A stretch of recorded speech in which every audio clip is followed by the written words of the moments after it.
Mufti of Singapore, community leaders, distinguished colleagues, ladies and gentlemen. Assalamualaikum warahmatullahi wabarakatuh dan selamat Hari Raya Aidilfitri. Thank you for joining me at tonight's virtual Hari Raya get-together. I'm heartened to see so many familiar faces. Many of you have been working closely with us to bring the community together and bring up our resilience in the fight against COVID-19. Our battle against the virus is not over, which is why we are having our Hari Raya get-together virtually again this year, and not in a hotel as we have traditionally done so for years. The threat of COVID-19 continues to spread around the world, with new variants that have caused a spike in community cases. Just as worrying is the growing number of unlinked cases. Given the situation, we had to tighten our COVID-19 measures further to curb the spread of the virus within the community. I understand that many felt disheartened by these latest measures, which have disrupted our Hari Raya celebrations. But we should be proud and glad that this new spread was not specifically because of our Ramadan observations. I'm thankful that our community made these sacrifices and is doing our part to keep Singapore safe. Indeed, over the past year, our community has worked together to overcome many challenges brought about by this pandemic. More importantly, we have remained united with our community and with fellow Singaporeans. What is clear is, to protect our loved ones and each other, we must be resilient and agile, adjusting quickly to an ever-changing situation. We have adapted our tradition of celebrating Hari Raya to a virtual setting. If our physical gathering cannot happen, our spirit brings cheer and well wishes to everyone. At the roots of it, we celebrate our triumph in fulfilling our obligations in the month of Ramadan under the most trying circumstances of the pandemic and strengthen our camaraderie or silaturahim. Raya tetap raya. During these difficult times, let us also keep our thoughts and prayers with the families who have lost loved ones in the ongoing violence in Israel and Gaza, as well as those who have been injured and displaced. It's a reminder that we need to protect the harmony we have painstakingly built in Singapore over many years, even as we continue to pray for security and peace for those living in regions of conflict. Once broken, our harmony may never be rebuilt. I'm happy that the Rahmatan Lil Alamin or RLAF, in collaboration with the United Nations Relief and Works Agency for Palestine Refugees in the Near East, is organizing a fundraising effort to provide aid in the form of health, relief and social services for communities affected by the recent developments in Gaza. If our hearts go out to the casualties of this humanitarian crisis and their families, let us make meaningful contributions that will help them to rebuild their lives. Ladies and gentlemen, allow me to continue my speech in Malay. Hadirin hadirat sekalian, pada tahun lalu saya telah berucap tentang keadaan tidak menentu yang telah menguji kecekalan kita sebagai sebuah masyarakat gemilang. Saya juga sentuh tentang penyesuaian yang terpaksa dilakukan dalam kehidupan sosial dan keagamaan kita bagi membendung penularan COVID-19. Saya turut mengumumkan pembentukan Wakaf Masyarakat Singapura untuk menampung pendanaan bagi keperluan keagamaan masyarakat di masa depan. Izinkan saya menyingkap kembali perjalanan kita bersama sebagai masyarakat selama setahun yang lalu. Golongan asatiza, pemimpin masyarakat dan perniagaan, serta para doktor dan peguam kita telah meluangkan banyak masa untuk membantu masyarakat mengatasi COVID-19, terutama golongan yang lebih terdedah dan terjejas. Sekalung budi saya ucapkan kepada para anggota Kumpulan Kerja Melayu Islam COVID-19 dan juga pasukan bertindak SG Teguh Bersatu atau SGTB yang telah cepat dan cekap bertindak apabila wabak ini bermula. Mereka bertungkus lumus memberi bimbingan dan sokongan kepada masyarakat kita untuk mengharungi krisis ini sepanjang setahun yang lalu. Kami menubuhkan SGTV pada April tahun lalu untuk memperkukuh usaha bagi memastikan masyarakat kita mendapat manfaat daripada inisiatif-inisiatif yang diumumkan dalam belanjawan berdaya tahan. SGTB telah menerjui pelbagai usaha yang membantu masyarakat menghadapi COVID-19. Kami turut memanfaatkan rangkaian dan kepakaran badan-badan M03, Badan-Badan Melayu Islam atau yang kita sebut MMO, seperti Pergas, PPIS, AMP, DPPMS serta NTUC. Dengan berkongsi maklumat serta mengadakan perbincangan bersama, MUIS, Mendaki dan Mesra mencanai banyak inisiatif yang dimanfaatkan oleh ramai anggota Melayu Islam sepanjang tempoh pandemik ini. Contohnya, bagi keluarga berpendapan rendah, MUIS telah mengagihkan zakat sebanyak $2.2 juta kepada 5,500 penerima di bawah dana bantuan COVID-19 MUIS. MUIS telah menyediakan pelepasan sewa dan ribat cukai kepada lebih 90 penyewa hartanah wakaf. MUIS juga telah menyumbang sebanyak $200,000 sebagai geran tokokan kepada pakej rahmah Pergas yang memanfaatkan 500 asatizah. Mendaki pula telah menangguhkan pembayaran pinjaman pelajaran kepada lebih 100 pelajar. Selain itu, 240 pelajar daripada institusi pengajian tinggi telah mendapatkan subsidi yuran tuition TTFS yang lebih tinggi. Mendaki juga menyediakan allowance sementara kepada lebih daripada 1,100 pelajar ITE kita untuk membantu mereka menampung perbelanjaan bagi makanan dan pengangkutan. Mendaki Sains dengan kerjasama NTUC telah menjalankan 15 pameran kerjaya secara maya dan fizikal yang menyokong lebih 2,700 pencari kerja dan memadankan hampir 900 pekerjaan sepanjang tahun lalu. Mesra, di bawah naungan Persatuan Rakyat, pula bekerjasama dengan PPIS, KGMS, Club Hill dan NTUC untuk mengadakan e-Life Forum. Forum ini merupakan sebuah program hiburan pendidikan dalam talian yang membincangkan isu-isu seperti bekerja dari rumah dan membantu anak-anak kita dengan pembelajaran di rumah. Inisiatif-inisiatif lain oleh MMO dalam SGTB tidak kurang impaknya. Pakej bantuan sementara kelolaan AMP serta dana Women in Need oleh PPIS juga telah membantu keluarga-keluarga yang memerlukan. Ini termasuk membantu mereka melangsaikan bil yang tertunggak, membuat pembayaran bagi kursus peningkatan kemahiran ataupun untuk perbelanjaan sekolah. DPPMS pula telah membantu lebih 10,000 syarikat kecil dan sederhana dengan mengadakan program dalam talian yang membuka peluang bagi mereka untuk menjalinkan rangkaian dan mencari peluang bekerja sama. Gandingan PPIS dan DPPMS pula menghasilkan program latihan dan bimbingan bagi perniagaan yang bertujuan untuk membantu golongan wanita yang memerlukan, khususnya mereka yang hilang pencarian di wabak yang sedang berlaku. Saya sengaja senaraikan pencapaian hasil semangat gotong royong dengan panjang lebar kerana ia wajar kita raikan. Semasa kita menutup tirai rangka kerjasama untuk SGTB baru-baru ini, para anggotanya mengungkapkan kenangan manis mereka mengenai pengalaman bekerjasama dengan M03 dan antara satu sama lain. Syabas dan terima kasih.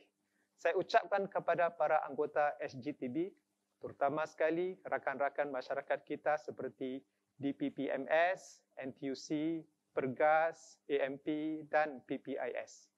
Begitu juga kepada badan-badan Melayu Islam yang lain yang dengan inisiatif mereka sendiri turut menyingsing lengan untuk membantu masyarakat kita mengharungi krisis COVID-19.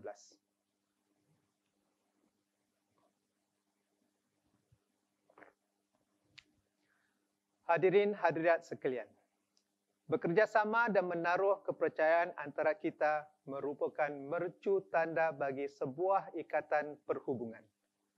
Kita telah melihat banyak contoh sedemikian sepanjang setahun yang lalu. Semangat kerjasama di antara badan-badan masyarakat dan badan-badan M03 di pasukan bertindak SGTB harus diteruskan. Bak kata pepatah, tali yang 3 lembar itu tidak suang-suang putus. Justru kami ingin memanfaatkan kekuatan yang ada pada MMO kita serta melestarikan kerjasama yang telah kita tunjukkan di bawah SGTB. Seterusnya, kami ingin memanfaatkan rangkaian M03 untuk meluaskan lagi jangkauan kita bersama MMO agar dapat meningkatkan taraf masyarakat kita. Bagi fasa seterusnya, kami akan semaikan benih kerjasama yang ditanam dengan penubuhan SGTB untuk terus memanfaatkan kerjasama yang ada di antara MMO dan M03.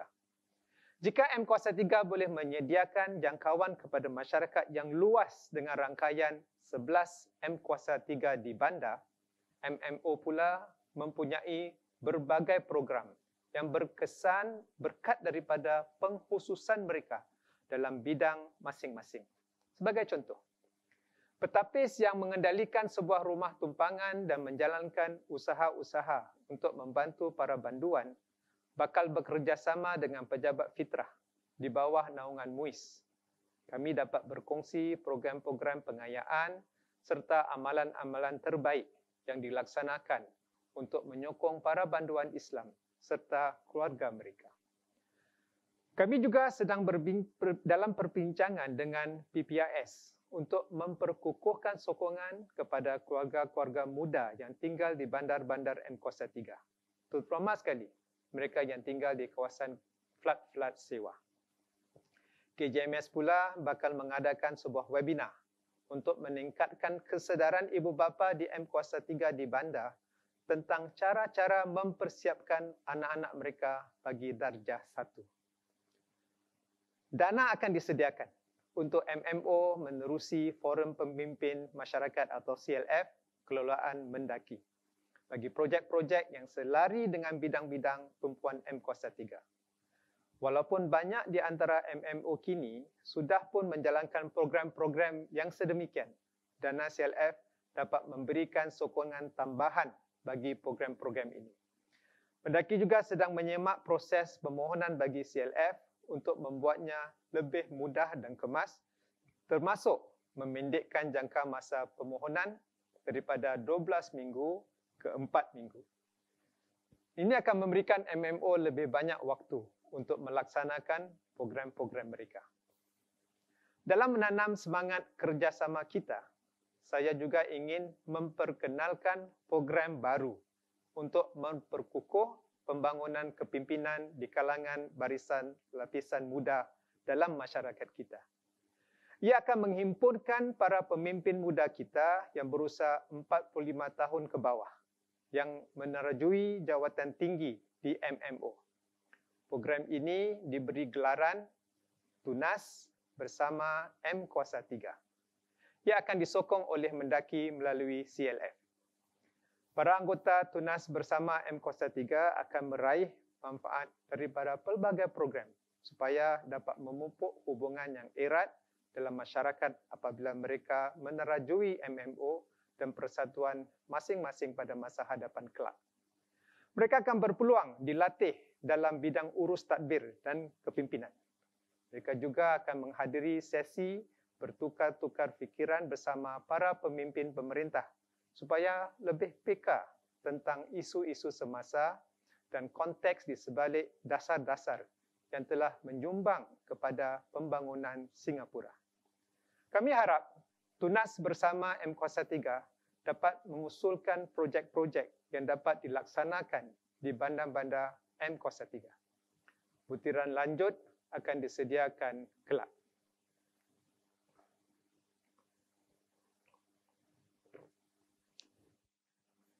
Hadirin hadirat sekalian, izinkan saya berucap seterusnya mengenai persediaan yang harus kita ambil untuk memastikan penakatan kita sebagai sebuah masyarakat gemilang pada tahun-tahun mendatang.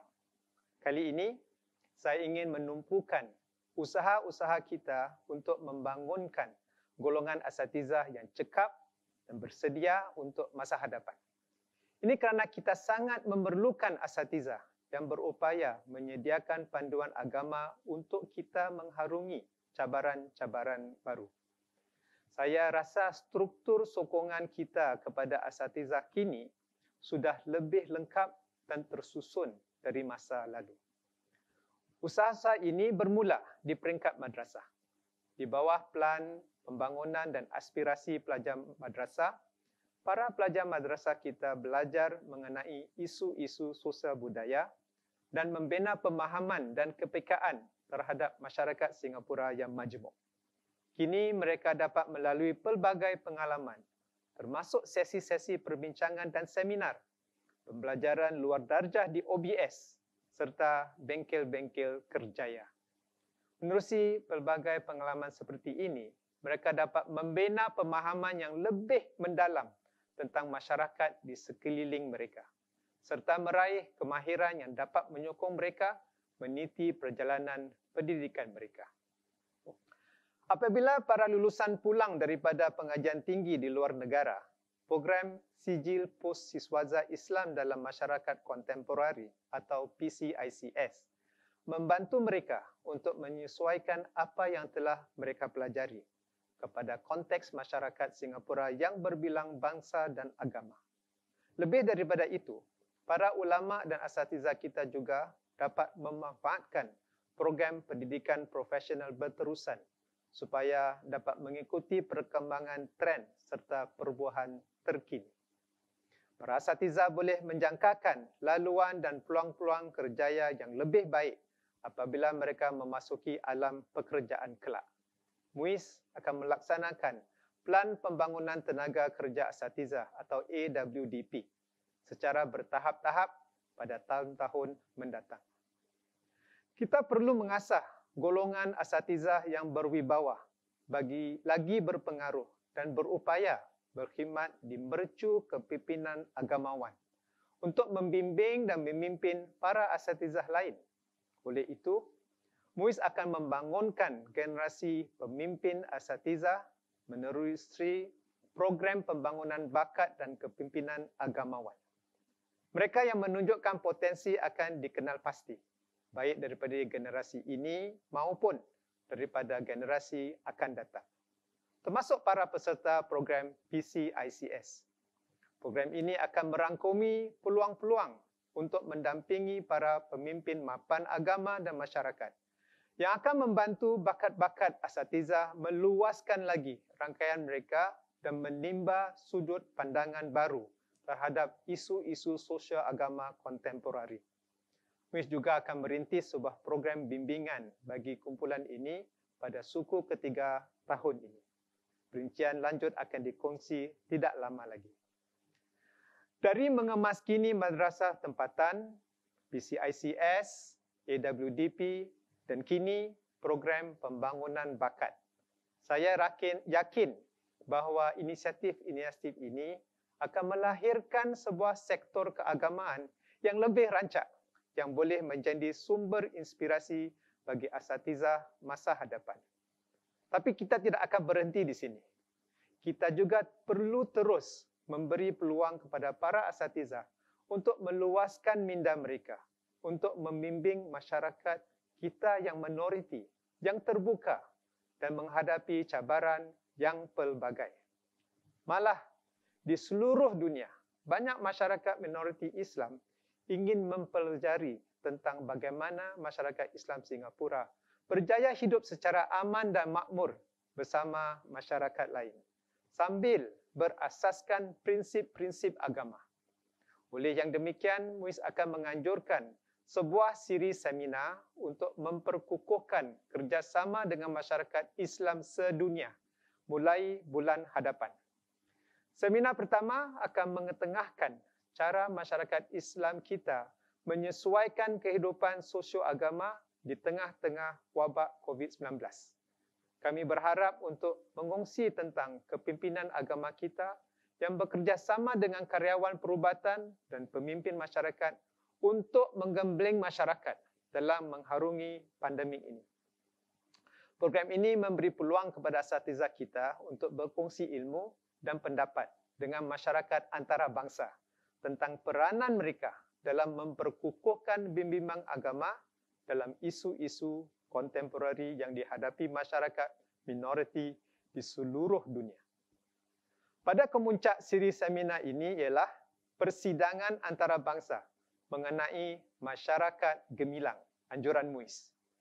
Seminar-seminar dan persidangan yang dianjurkan memberi peluang kepada para asatizah kita untuk membangunkan sumber ilmu yang boleh membantu kita menghadapi pelbagai cabaran kontemporari yang rumit. Secara kolektif, kami harap semua usaha ini akan membolehkan Singapura dan masyarakat minoriti Islam yang lain untuk berkembang maju dan hidup bersama masyarakat lain di dunia secara harmoni.